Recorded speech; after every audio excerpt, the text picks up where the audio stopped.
지연아, 오늘은 너 해주는 밥 한번 먹고 가면 안 될까? 간단한 거라도 괜찮아. 어머님, 저는 어머니 세대처럼 시집살이 안 해요. 저 그런 거 못해요. 드시고 싶으시면 도윤 씨한테 말씀하세요. 시집살이? 누가 시집살이 하라고 했니? 내가 지금 시집살이 시키겠다고 한 게 아니라 하루 종일 주말 내내 아픈 손목으로 내 아이 봐주고 밥 한 끼 가족끼리 먹고 가겠다는 거야. 시댁에 애 낳아줬으니 손주 정도는 봐줄 수 있는 거 아니에요? 어머님 세대는 자식 위해 희생하는 게 당연하다고 생각하시잖아요. 요즘은 그런 거 없어요. 죄송해요, 어머니. 시댁에 애 낳아줬다고? 내가 아이 낳은 건 시댁이 아니라 너와 도윤이를 위한 거 아니니? 그걸 마치 나한테 베푼 은혜처럼 말하는 거야? 어머님, 제가 애 안 낳을 수도 있었잖아요. 요즘 젊은 부부들 다 딩크족이던데. 그런데 저는 민준이 낳았잖아요. 그러니까 어머님도 좀 이해해달라는 거죠. 뭐? 내가 아이 낳은 건 나 때문이 아니라 너희 가정을 위한 거야. 내가 그걸로 너한테 빚진 게 뭐가 있다고 그래? 어머님, 왜 그렇게 화내세요? 저는 그냥 손주 봐주는 건 당연한 거라고. 당연? 세상에 당연한 게 어디 있니? 내가 밥 한 끼 얻어먹는 것도 당연하지 않은데 내가 손주 보는 건 왜 당연해? 이번 사연의 주인공은 경기도 하남시에서 30년 넘게 갈치조림 전문 식당을 운영한 강정심 씨입니다. 새벽 4시 정심 씨는 커다란 솥에서 갈치 내장을 긁어내고 있었습니다. 손가락 마디마다 굳은 살이 박혀 있었지만 그 손길만큼은 여전히 섬세했습니다. 갈치조림으로 유명한 하남댁의 비결은 바로 이 정성이었죠. 아주머니, 새벽같이 나오셨네요. 이제는 나이 생각하셔야죠. 야채를 납품하는 아저씨가 하품을 하며 들어왔습니다. 제가 조금이라도 허투루 하면 손님들이 모를 것 같죠? 귀신같이 알아요. 정심 씨의 목소리는 힘이 없었지만 손놀림은 여전히 빨랐습니다. 30년 전 남편이 세상을 떠났을 때 정심 씨는 이 식당만이 아들 도윤을 키울 수 있는 유일한 희망이었습니다. 새벽부터 밤늦게까지 일하며 아들 하나 대학까지 보냈죠. 엄마, 소개시켜줄 사람이 있어요? 3년 전 아들 도윤이 데리고 온 이 사람이 바로 지연이었습니다. 대기업 홍보팀에서 일한다는 며느리는 세련된 원피스에 정갈한 화장을 하고 있었습니다. 정심 씨는 갈치 비늘로 가득한 손톱을 살짝 감추며 며느리를 반겼습니다. 어머님이 하시는 갈치조림이 그렇게 유명하다던데 꼭 먹고 싶었어요. 아이고, 그래. 그럼 특별히 더 맛있게 해줘야겠네. 결혼 준비 과정은 순탄하지 않았습니다. 한 번은 아들이 울상을 지으며 찾아왔죠. 엄마, 장인어른이 집 하나 못 해주는 남자한테는 시집 못 보낸다고 하시네. 뭐? 그게 무슨 소리야? 지연이도 현실적으로 생각하라고 하고 시작부터 전셋집에서 살 수는 없다고. 정심 씨는 심호흡을 했습니다. 30년 동안 식당을 하면서 모은 돈은 노후 대비용이었습니다. 하지만 아들의 떨리는 목소리를 보니 마음이 약해졌습니다. 그래도 내 아들인데. 내가 좀 도와줘야지. 결국 정심 씨는 식당을 정리하고 서울 강동구에 아파트를 사줬습니다. 30년 동안 모은 전 재산이 그렇게 날아갔습니다. 주변에서는 모두 말렸습니다. 정심아, 미쳤어? 노후 자금까지 다 털어서 사주면 어떻게 하려고? 그래도 내 아들인데 내가 이렇게 안 해주면 언제 내 집 가져보겠어? 결혼 후 며느리는 전업주부가 되었습니다. 아이와 집안일에 전념하고 싶어요. 라는 말에 정심 씨는 고개를 끄덕였습니다. 자신도 그렇게 살았다면 아들을 더 잘 돌볼 수 있었을까 생각하며 며느리를 응원해 주었죠. 축하해. 민준이라니 좋은 이름이다. 손자가 태어났을 때 정심 씨는 기뻤습니다. 아들이 아버지가 된다는 것이 신기했고 손자의 작은 손을 잡으며 새로운 희망을 느꼈습니다. 어머님, 제가 민준이 좀 봐주실 수 있을까요? 의원 예약이 있어서. 처음에는 가끔이었습니다. 하남에서 강동까지 지하철을 2번 갈아타고 왕복 2시간이 걸렸지만 정심 씨는 기꺼이 갔습니다. 부탁 들어주셔서 감사해요, 어머님. 뭘 당연하지. 걱정하지 말고 잘 다녀오거라. 하지만 상황은 점점 변했습니다. 일주일에 한두 번이던 것이 3번이 되었고 1시간이던 것이 반나절이 되었습니다. 정심 씨는 점점 피로감을 느꼈습니다. 도윤아, 지연이는 전업주부면서 왜 이렇게 손주 봐달라는 일이 많니? 어느 날 아들과 전화통화를 하면서 정심 씨는 조심스레 물었습니다. 엄마, 그게 지연이가 출산하고 얼마 안 돼서 힘들다고 해서요. 엄마가 좀 지연이 이해해 주세요. 산후우울증 같은 것도 있고. 정심 씨는 한숨을 내쉬었습니다. 며느리를 이해하려고 노력했지만 매주 2에서 3일씩 손주를 봐주는 일은 쉽지 않았습니다. 그래도 정심 씨는 불평 없이 다녔습니다. 이번 주에도 부탁드려도 될까요? 월, 수, 금요일에 좀. 며느리 지연의 전화는 정심 씨의 일상이 되었습니다. 정심 씨는 몸이 지치고 힘들어도 그럼 당연하지 라며 웃었습니다. 자신이 먼저 나서서 며느리를 이해해주면 서로 이해하며 잘 살 수 있을 거라는 믿음 때문이었죠. 어머님, 정말 감사합니다. 저도 좀 쉬었다가 금방 올게요. 지연은 항상 이렇게 말하고 나갔습니다. 정심 씨는 하루 종일 손주를 돌보며 집안일까지 했지만 이상하게도 밥 한 끼 대접받은 적이 없었습니다. 며느리가 돌아오면 오늘도 감사합니다. 라고 말만 하고 정심 씨를 보내버렸죠. 정심 씨는 결국 편의점에서 삼각김밥으로 끼니를 때우곤 했습니다. 한 번은 손주를 봐주러 간 정심 씨는 냉장고를 열어보았지만 거의 비어 있었습니다. 결국 편의점에 가서 도시락과 주스를 사왔고 손자 옷까지도 더러워서 세탁기에 돌렸습니다. 이런 식으로 돈을 쓰는 일이 잦아지자 정심 씨의 얇은 지갑은 더욱 가벼워졌습니다. 점점 정심 씨는 기저귀도 사가고 이유식도 직접 만들어 먹이고 반찬도 싸들고 다녔습니다.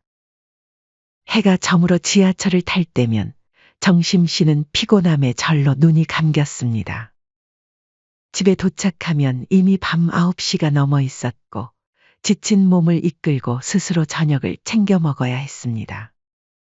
정심 씨는 그렇게 하루하루를 견뎌냈습니다. 하지만 마음 한구석에서는 서운함이 자라나고 있다는 걸 그때는 몰랐죠. 민준이가 태어난 지 6개월이 지났습니다. 그 사이 정심 씨는 이제 할머니 루틴이라는 것이 생겼습니다. 월요일, 수요일, 금요일은 강동구 아들 집에서 손주를 돌보는 날이었죠. 아침 7시에 일어나 간단히 씻고 지하철을 2번 갈아타며 2시간을 들여 9시 30분쯤 아들 집에 도착했습니다. 어머님, 오셨어요? 전 좀 이따 나갈게요. 점심은 냉장고에 김치 있고 쌀 있으니까 알아서 해 드세요. 지연은 항상 정심 씨가 도착하자마자 파우치와 핸드백을 챙겨 나갔습니다. 손주를 봐주러 오는 시어머니에게 차 한 잔 권하는 일도 없었죠. 그래, 잘 다녀와. 정심 씨는 이미 익숙해진 일상에 담담히 대응했습니다.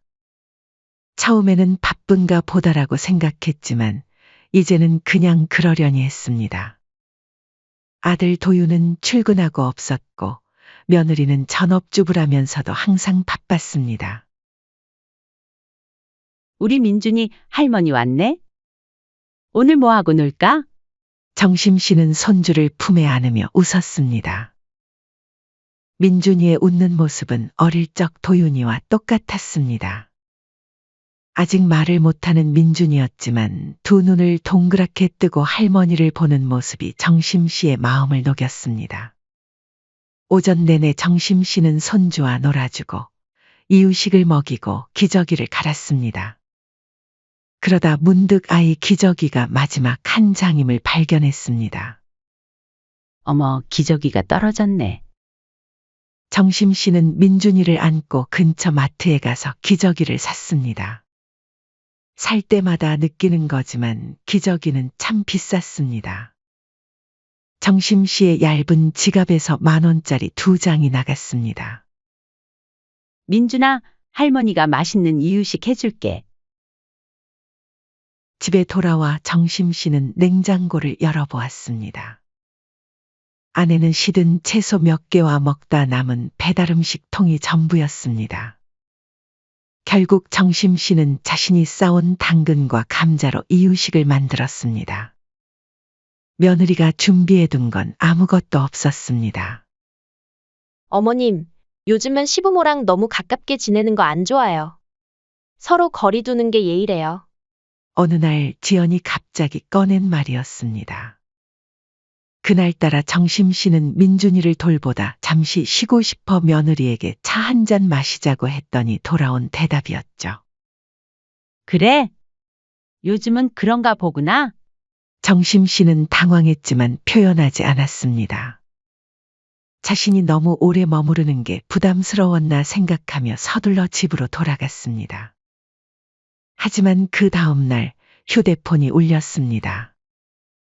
어머님, 이번 주에도 민준이 좀 부탁드릴게요.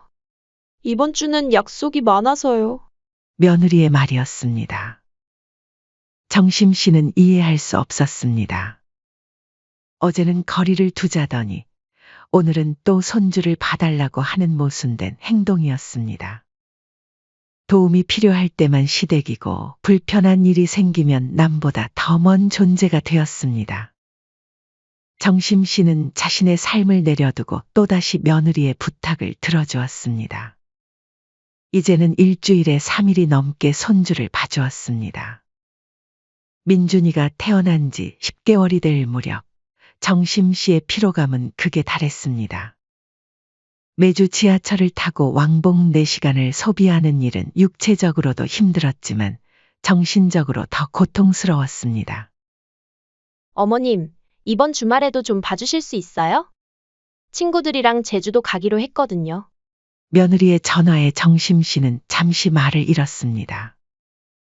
평일도 모자라 주말까지 요구하는 상황이 되었습니다. 주말에도 봐달라고. 도윤이는 뭐 한다니? 도윤이 오빠는 워크숍 간다고 했어요. 제가 너무 지쳐서 잠깐 쉬어야 할 것 같아요. 정심 씨는 깊은 한숨을 내쉬었습니다. 전업주부인 며느리는 쉬어야 한다며 여행을 가고 자신은 70대의 나이에도 쉴 틈이 없었습니다. 나도 일정이 있어서 힘들구나. 요새 계속 봐주기도 했잖니? 아, 곤란한데요. 어머니만 믿고 있었는데. 그렇게 거절하기 무섭게 그날 저녁 아들에게 전화가 왔습니다. 엄마, 이번 주말에 손주 못 봐준다면서요? 응, 그래 이번 주말엔 나도 좀 쉬어야겠다. 너무 지쳐. 엄마 고생하시는 거 다 아는데. 이번에 안 오시면 저 워크숍 가는 거 취소해야 돼요. 일 때문에 가는 거라 저도 많이 곤란한 상황이에요. 너가 워크숍 취소할 게 아니고 며느리가 여행을 취소하는 게 맞지 않니? 아, 그게 지연이가 이미 예약금이고 뭐고 다 내서 무조건 가야 한다고 하더라고요. 그럼 진작에 말하지 그랬니? 앞으로는 그런 부탁 안 들어줄 거다. 알겠어요, 엄마. 앞으로는 미리미리 말해놓을게요. 애 조금만 더 크면 더 이상 부탁 안 할게요. 결국 정심 씨는 또 수락했습니다. 이번엔 주말 내내 아들 집에서 자면서 손주를 돌봐야 했습니다. 침구도 세면도구도 챙겨가야 했죠. 주말 동안 정심 씨는 내내 밥도 제대로 먹지 못했습니다. 냉장고는 텅 비어 있었고 정심 씨가 반찬을 싸오지 않으면 손자 민준이도 제대로 된 식사를 할 수 없는 상황이었습니다. 어머님, 집안 정리도 좀 해주시면 안 될까요? 월요일에 돌아온 며느리는 마치 당연하다는 듯이 말했습니다. 지연아, 오늘은 너 해주는 밥 한번 먹고 가면 안 될까? 간단한 거라도 괜찮아. 며느리의 표정이 단번에 굳었습니다. 마치 무례한 요구를 들은 것처럼 눈썹이 찌푸려졌습니다. 어머님, 저는 어머니 세대처럼 시집살이 안 해요. 요즘 여자한테 밥 차려달라는 거 너무 시대착오적인 거 아세요? 저 그런 거 못해요. 드시고 싶으시면 도윤 씨한테 말씀하세요. 정심 씨는 충격의 말을 잇지 못했습니다. 하지만 곧 오랜 세월 단련된 강인함이 되살아났습니다. 쌓인 감정이 목구멍까지 차올랐습니다. 시집살이? 누가 시집살이 하라고 했니? 정심 씨의 목소리는 떨렸지만 또렷했습니다. 내가 지금 시집살이 시키겠다고 한 게 아니라 하루 종일 주말 내내 아픈 손목으로 내 아이 봐주고 밥 한 끼 가족끼리 먹고 가겠다는 거야. 시댁에 애 낳아줬으니 손주 정도는 봐줄 수 있는 거 아니에요? 어머님 세대는 자식 위해 희생하는 게 당연하다고 생각하시잖아요. 요즘은 그런 거 없어요. 죄송해요, 어머니. 그 말이 정심 씨의 가슴을 칼로 찌르는 듯 했습니다. 하지만 이번에는 참지 않았습니다. 시댁에 애 낳아줬다고? 내가 아이 낳은 건 시댁이 아니라 너와 도윤이를 위한 거 아니니? 그걸 마치 나한테 베푼 은혜처럼 말하는 거야? 며느리 지연은 어깨를 으쓱하며 대꾸했습니다. 어머님, 제가 애 안 낳을 수도 있었잖아요. 요즘 젊은 부부들 다 딩크족이던데. 그런데 저는 민준이 낳았잖아요. 그러니까 어머님도 좀 이해해달라는 거죠. 뭐? 내가 아이 낳은 건 나 때문이 아니라 너희 가정을 위한 거야. 내가 그걸로 너한테 빚진 게 뭐가 있다고 그래? 며느리는 눈을 동그랗게 뜨며 놀란 척했습니다. 어머님, 왜 그렇게 화내세요? 저는 그냥 손주 봐주는 건 당연한 거라고. 당연? 세상에 당연한 게 어디 있니? 내가 밥 한 끼 얻어먹는 것도 당연하지 않은데 내가 손주 보는 건 왜 당연해? 며느리의 얼굴이 붉어졌습니다. 하지만 물러서지 않고 오히려 목소리를 높였습니다. 어머님, 저는 아침부터 저녁까지 집안일하고 민준이 보느라 정말 힘들어요. 어머님은 하루 몇 시간 봐주시는 것뿐인데 왜 그렇게 예민하게 구시는 거예요? 정심 씨는 어이가 없어 웃음이 나왔습니다. 몇 시간? 난 아침 7시에 일어나서 9시에 여기 도착해서 저녁 7시까지 꼬박 10시간을 내 아이 봐주고 있어. 넌 뭐 하느라 그렇게 힘들다는 거니? 오늘도 여행하고 쇼핑하고 돌아오지 않았니? 저도 제 시간이 필요하다고요. 어머님은 이해 못하시겠지만 요즘 엄마들은 자기 케어도 중요하게 생각해요. 그리고 저는 도윤 오빠랑 결혼할 때 어머님이 이런 식으로 간섭하실 줄 몰랐어요. 간섭? 내가 지금 뭘 간섭했니? 난 그저 밥 한 끼 먹고 가겠다고 했을 뿐인데. 그게 어떻게 시집살이고 어떻게 간섭이니? 어머님, 저는 어머님 같은 세대들이 이해 못하시는 거 알아요. 근데요, 요즘은 며느리가 시어머니 밥 차려주는 시대가 아니에요. 저는 밥하는 여자 아니고 어머님은 손님이에요. 그냥 민준이만 봐주시고 가시면 되죠. 뭘 그렇게 요구가 많으세요? 정심 씨는 그 말에 가슴이 철렁 내려앉는 느낌이었습니다. 손님? 내가 손님이라고? 그럼 손님한테 아이를 맡기니? 그리고 너희 집에 내가 얼마나 보탰는지 알기나 해? 지연은 조금 당황한 듯 했지만 곧 목소리를 다시 높였습니다. 그것도 나오시네.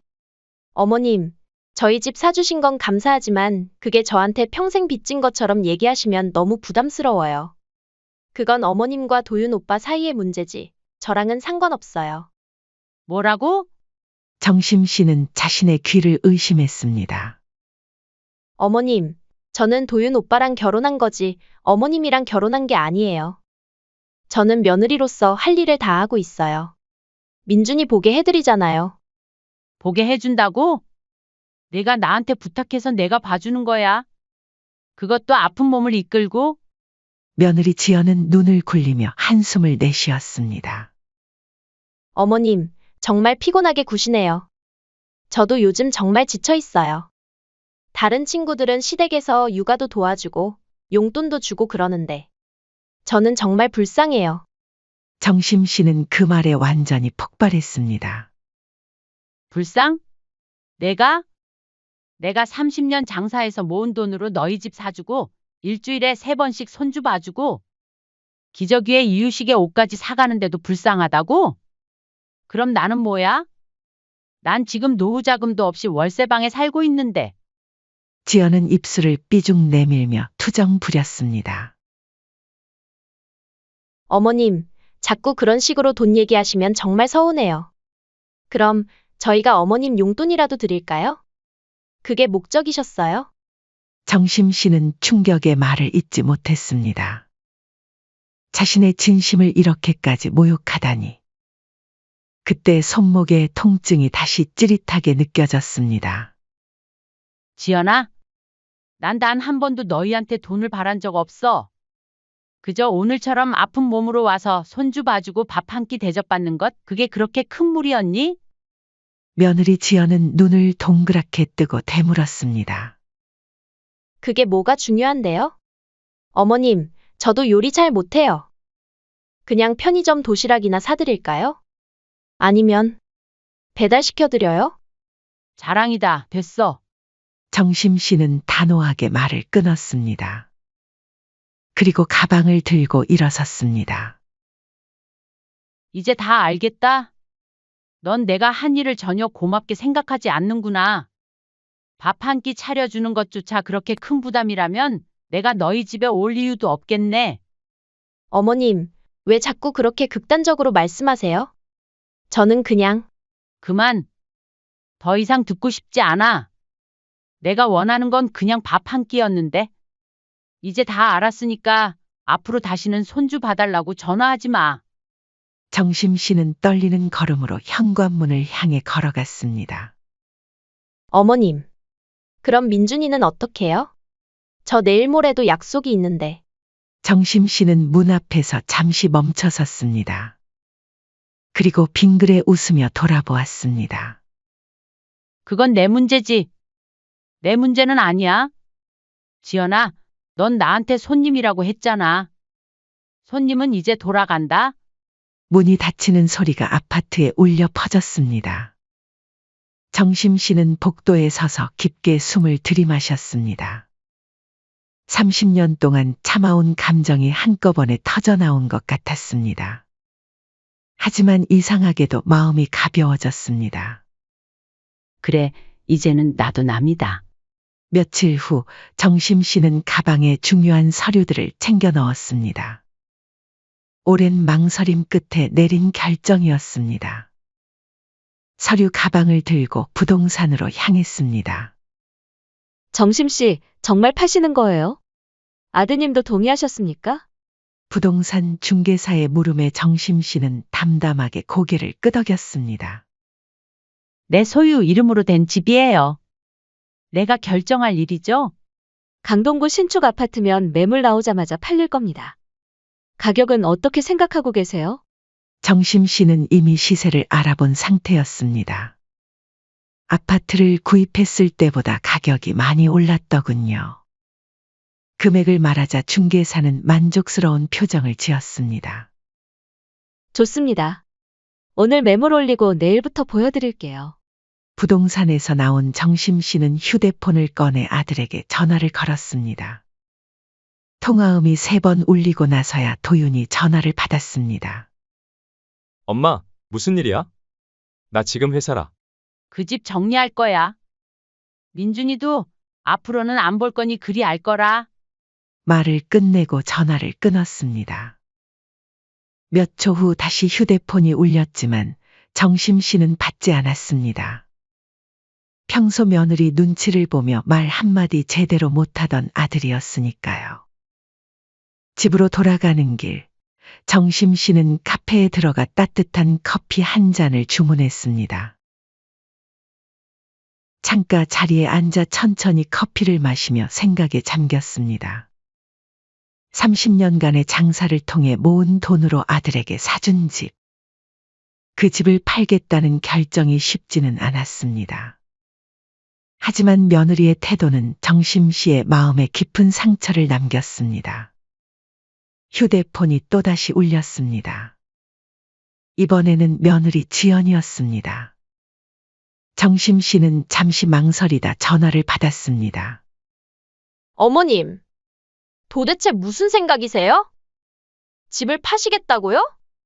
밥 한 끼 안 해줬다고 집까지 파세요? 너무하신 거 아니에요? 며느리 지연의 목소리는 다급했습니다. 평소에 교만함은 온데간데없고 당혹감과 공포가 섞인 목소리였습니다. 정심 씨는 차분하게 대답했습니다. 남빚 갚으란 말 안 했어. 따뜻한 밥 한번 받아보고 싶었을 뿐이야. 그게 그렇게 힘들었다면 이제 우리 관계도 여기까지지. 어머님, 그때는 제가 좀 예민했어요. 어머님이 갑자기 그러셔서 당황했던 거예요. 제가 사과할게요. 그러니까 집은 이미 매물로 올라갔어. 내일부터 사람들이 볼 거야. 전화 너머로 지연의 숨이 멎는 소리가 들리는 듯했습니다. 어머님, 우리 그럼 어디서 어떻게 살아요? 도윤 오빠 월급으로는 강동구에 집 구할 수 없잖아요. 제발 다시 생각해 보세요. 정심 씨는 씁쓸하게 웃었습니다. 그럼 너도 이제 일을 다시 해야겠구나. 아니면 작은 평수로 이사를 가든지. 그날 저녁 아들 도윤이 직접 찾아왔습니다. 얼굴이 상기되어 있었고 눈에는 당혹감이 역력했습니다. 엄마, 이게 무슨 짓이에요? 우리 집을 왜 파시려고 해요? 정심 씨는 차분하게 아들을 맞이했습니다. 내 집이야, 도윤아. 내가 팔고 싶으면 팔 수 있는 거지. 뭘 새삼스레 그러니? 누가 보면 너 집을 파는 것처럼 들리겠다. 하지만 엄마, 그건 우리 가족을 위해 사준 거잖아요. 지연이가 엄마한테 좀 실수했다고 해서 이렇게까지 하시는 거예요? 정심 씨는 아들의 말에 깊은 실망감을 느꼈습니다. 아들마저도 자신의 마음을 이해하지 못하고 있었습니다. 실수? 그게 단순한 실수였다고 생각하니? 내 아내는 내가 밥 한 끼 먹고 가겠다는 말에 시대착오적이라고 했어. 그리고 내가 손주 봐주는 건 시댁에 애 낳아줬으니 당연한 거라고 말했어. 그런데도 이게 단순한 실수야? 도윤은 머리를 극적이며 변명했습니다. 엄마, 지연이가 좀 예민한 성격이긴 해요. 하지만 그게 엄마가 집을 팔아야 할 이유가 되나요? 지연이도 반성하고 있어요. 지연이가 아니라 네가 반성해야 할 것 같구나, 도윤아. 내 아내가 나한테 그렇게 대할 동안 넌 더 부추기지 않았니? 손주 봐주는 게 당연하다는 듯이? 너부터가 나를 그렇게 대하는데 내 아내가 퍽이나 잘 대해주겠다. 엄마, 요즘은 부모님께 모든 걸 바치는 시대가 아니에요. 아시면서 왜 그러실까? 저희도 저희 삶이 있고, 지연이는 그냥 요즘 사람들의 가치관을 가진 거예요. 정심 씨는 쓴웃음을 지었습니다. 요즘 가치관? 그럼 내 가치관은 내 돈으로 산 집을 내 마음대로 처분하는 거야. 내 삶도 있으니까. 도윤은 갑자기 목소리를 높였습니다. 엄마, 이건 너무 이기적인 거예요. 민준이는 어떡해요? 걔는 아무 잘못 없잖아요. 내 아이는 네가 책임져야지. 왜 나한테 물어보니? 너희 둘이 책임지면 되잖아. 도윤은 속이 상한 듯 고개를 저었습니다.